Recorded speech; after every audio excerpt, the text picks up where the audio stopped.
நீங்க தொழில் தொடங்கும் போதோ இல்ல உங்க விஷயத்துல ஏதாவது ஸ்டார்ட் பண்ணும் போதோ ஒரு 10 டேஸ்க்கு நல்லா போகுது, அதுக்கப்புறம் நல்லா தடையா வந்துட்டு இருக்கு, உங்களுக்குள்ள இருக்கிற மோட்டிவேஷன் ரொம்ப லோவா இருக்கு இல்ல ரொம்ப நெகட்டிவ் வைப்ரேஷனா இருக்கு அப்படின்ற பட்சத்துல இந்த 3 விஷயத்த ஃபாலோ பண்ணுங்க. Number 1, right gratitude.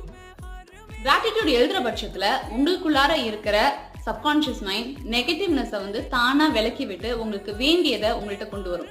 Number 2, mindfulness. ரொம்ப கான்ஷியஸா நம்ம வந்து எல்லாம் பண்ற பட்சத்துல ஆட்டோ பைலட் மோட்ல இருந்து நம்ம கான்ஷியஸ் மோடுக்கு வருவோம். நம்பர் 3, ஆரா கிளீனிங். ஊதுபத்தியில வந்து உங்களோட ஒவ்வொரு பார்ட்ஸையும் வந்து சுத்த ஆரம்பிங்க. அதுக்கப்புறம் வீட்டோட எல்லா கார்னர்ஸையும் வந்து காட்ட ஆரம்பிங்க.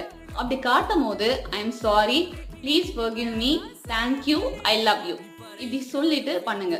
இதை பண்ணிட்டு என்ன உங்களோட ரிசல்ட்ஸோ அதை வந்து மறக்காம கமெண்ட்